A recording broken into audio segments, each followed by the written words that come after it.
سازش کچھ سال پہلے سے شروع ہوئی. میں ایک سربراہ کو مل رہا تھا مڈل ایسٹ سے، تو اس نے مجھے کہا کہ تمہیں پتہ ہے کہ تمہیں ہٹانے کی کوشش کر رہی ہے اور جو تمہارا آرمی چیف ہے وہ تمہارے سے خوش نہیں ہے. تو میں بڑا حیران ہوا.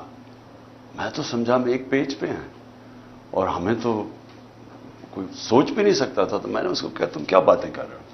مجھے کہ کانفرنس پہ ملا. تو جب ہم نے ریورس انجینئرنگ کی،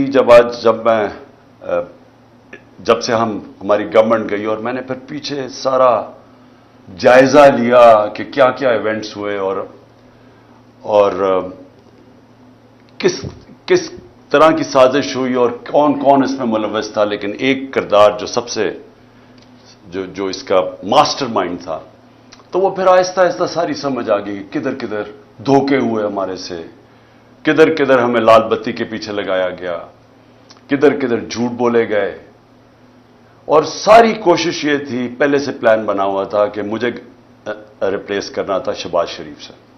شہباز شریف سے انڈرسٹینڈنگ ہو چکی تھی جنرل باجوہ کی، اور ان کے کیسز ختم کروائے. اس کو سزا ملنے والی تھی FIA کیس میں 16 ارب کا کیس، اور پھر نیب کا 8 ارب کا وہ جو فیک اکاؤنٹس کا کیس تھا، تو سزا ہونے والی تھی. تو کیسے پھر اس کو پورا بچایا بھی گیا اور پھر اس کو لایا بھی گیا.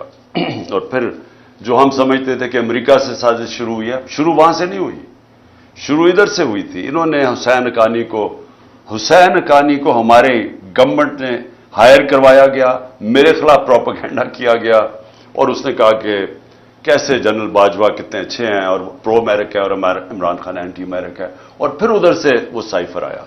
تو یہ خیر ہمیں بعد میں ساری چیزیں سامنے آ گئی. اب تو واضح ہے کہ یہ پہلے سے سازش تھی، اور اس کے اندر پھر باقی سارے ملتے گئے. یہ سارے PDM کے لوگ یہ سب شامل تھے بعد میں. آج کا ہمارا ہم نے وائٹ پیپر نکالا ہے. اس کا مقصد صرف یہ ہے بتانے کے لیے کہ ایک سال میں ہوا کیا پاکستان سے. پاکستان ایک سال پہلے کھڑا کدھر تھا اور آج کدھر پہنچ گیا. تو میں یہ چاہتا تھا کہ آج اپنی قوم کے سامنے موٹی موٹی چیزیں رکھوں کہ ایک بند کمرے میں تھوڑے سے لوگوں نے مل کے فیصلہ کر کے آج جدھر پاکستان کو پہنچا دیا ہے، تو قوم کو کم از کم پتہ چلے کہ قوم سے ہوا کیا ہے. سب سے پہلے جیسے اور پاکستان کھڑا کدھر، سال پہلے کدھر کھڑا تھا. ایک تو اکنامک سروے میں آپ ساری چیزیں دیکھ سکتے ہیں، جو پاکستان کی جو ہر سال معیشت کے اوپر جو ایک سروے چھپتی ہے، اس میں یہ سب چیزیں آ جائیں گی.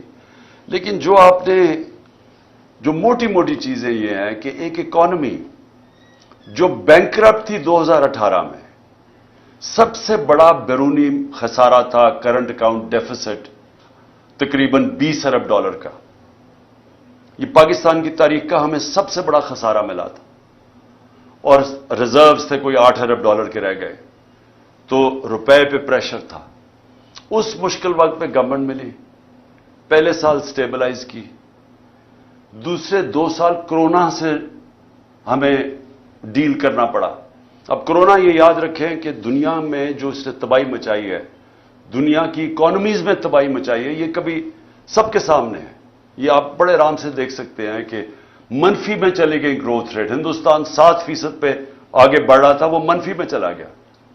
تو پاکستان نے جس طرح کرونا کا مقابلہ کیا، دنیا نے اکنالج کیا. دنیا کے world economic forum, Economist magazine, ہر فورم کے اندر ورلڈ ہیلتھ آرگنائزیشن نے اکنالج کیا کہ پاکستان ان چند ملکوں میں تھا، ٹاپ 3 ملکوں میں، جنہوں نے سب سے بہتر طریقے سے اتنا بڑا ایک کرائسس تھا اس کو سنبھالا. میں یہ صرف سوچ رہا ہوں کہ جو ان کی 1 سال کی کارکردگی ہے، اگر یہ خدا نہ خواستہ ہوتے تب تو انہوں نے کیا کرنا تھا. انہوں نے جو ملک سے ابھی کیا ہے، سوچیں ابھی تو کرائسس تو ان کو کوئی ملا ہی نہیں ہے. کرائسس تو سارے ہمیں ملے تھے، کیونکہ کرونا کا کرائسس ہم نے ڈیل کیا. انہوں نے جو بینکرپٹ کر کے گئے وہ ہم نے اکانومی کھڑی کی. تو اگر یہ وہاں ہوتے تو انہوں نے سب سے پہلے تو لاک ڈاؤن لگا دینا تھا. ان کی سٹیٹمنٹس آ کے بند کر دو پاکستان کو. تو اگر وہ بند کر دیتے، آگے مشکل حالات تھے، تو یہاں تو لوگوں نے بھوکے مر جانا تھا۔ تو ہم نے جو اسمارٹ لاک ڈاؤنز، ان کی تنقید بھی سنی، تو شکر کریں کہ یہ اللہ نے ان کو تب وہاں نہیں رکھا ہوا تھا۔ اس کے بعد آخری 2 سال 5.7% پہ ہماری اکانومی اوپر گئی اور 6% پہ اوپر گئی، اور یہ یاد رکھیں کہ 17 سال میں بہترین پاکستان کی اکنامک پرفارمنس تھی۔ ہمیں پرابلمز آ رہے تھے۔ پرابلمز کیا تھا کہ دنیا میں کرونا کی سپلائی سائڈ کی رکاوٹ کی وجہ سے جو اوپر گئی، وہ جس کو کہتے ہیں کموڈٹی سپر سائیکل، انرجی کی قیمتیں اوپر چلی گئیں، گیس کی سب سے زیادہ، تیل کی، کوئلے کی، سب اوپر چلی گئی، اور اس کی وجہ سے ساری دنیا کے اندر مہنگائی آئی۔ تو ہم بھی مہنگائی سے ڈیل کر رہے تھے۔ ہمیں مسلسل انہوں نے کہا کہ مہنگائی میں ملک تباہ ہو گیا، لیکن یاد رکھیں کہ سب سے بڑا جو چیز مہنگائی کرتی ہے وہ تیل ہے۔ تو ہمارے زمانے میں آخری سال میں $110 سے $115 پہ تیل چلا گیا تھا۔ ان کے دور میں ابھی $65 تھا، اور اب کبھی $70 ہوتا ہے، $80 پہ سنا ابھی گیا ہوا ہے۔ تو فرق دیکھیں کہ تیل کا تب کتنا مہنگا تھا، اب کتنا مہنگا۔ تو ان کا تو کوئی اتنا بڑا کرائسس نہیں تھا، ہم نے سب سے زیادہ کرائسس ڈیل کیے، اور اس کے باوجود جب ہماری گروتھ ریٹ تھی 5.7 اور 6%، یہ 17 سال میں پاکستان کی بہترین گروتھ ریٹ تھی۔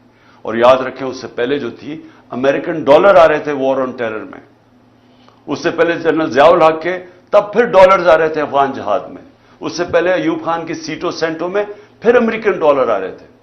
یہ امریکن ڈالرز آنے کے بغیر پاکستان کی گروتھ 5.7 اور 6% تھی۔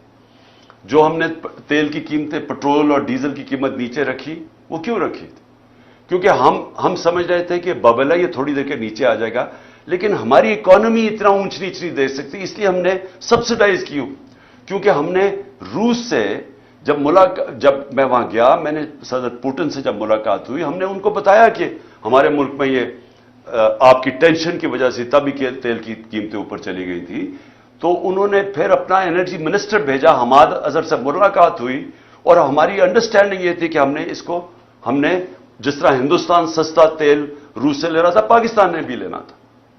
اور بدقسمتی سے آتے ساتھ ہی آپ کو پتا ہے کہ سازش شروع ہو گئی، واپس آئے تو ووٹ آف نو کانفیڈنس ہو گئی، اور اس کے بعد ہماری گورنمنٹ چند ہفتوں میں چلی گئی، تو وہ بیچ میں چیزیں رہ گئی۔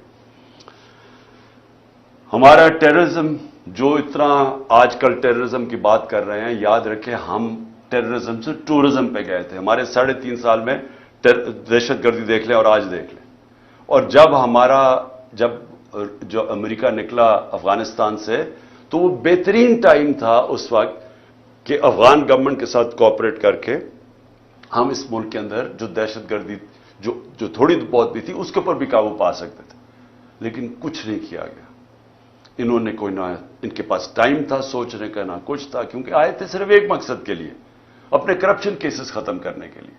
نہ انہوں نے اکانومی کا روڈ میپ دیا، نہ ان کو کوئی فکر تھی کہ یہ جو واپس آ رہے ہیں، جب طالبان گورنمنٹ آئی تو انہوں نے کہا واپس جائیں TTP کو، تو جب وہ واپس آ رہے تھے، نہ سوچا کہ ان کو ریہیبلیٹیٹ کیسے کرنا ہے، ان کو تو اس کی فکر ہی نہیں تھی۔ یہ تو پڑ گئے اپنے کرپشن کیسز پہ آتے ساتھ ہی۔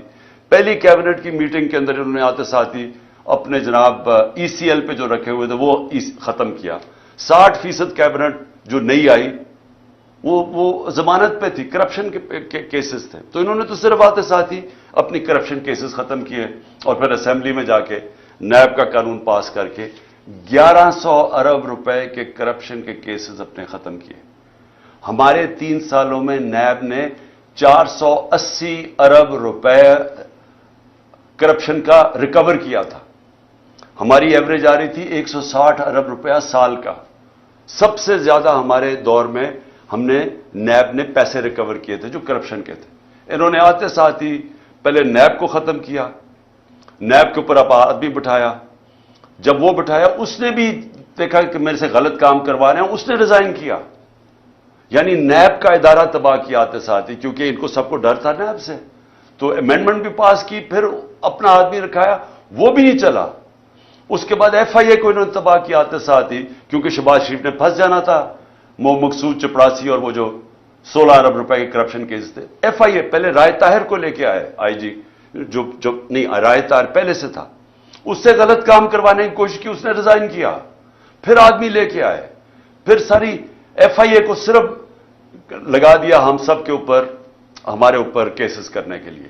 ایف آئی اے کا ادارہ ختم کیا اپنے آپ کو بچانے کے لیے 16 ارب کیسز کے اور اپنا آدمی اور وکٹمائزیشن کے لیے۔ نیب ایف آئی اے گئی، پارلیمنٹ ختم ہو گئی، کیونکہ جب راجہ ریاض بن گیا اپوزیشن لیڈر تو اس کا مطلب اپوزیشن تو ختم ہو گئی، تو پارلیمنٹ تو چلتی نہیں اپوزیشن کے بغیر، تو وہ ختم ہوئی۔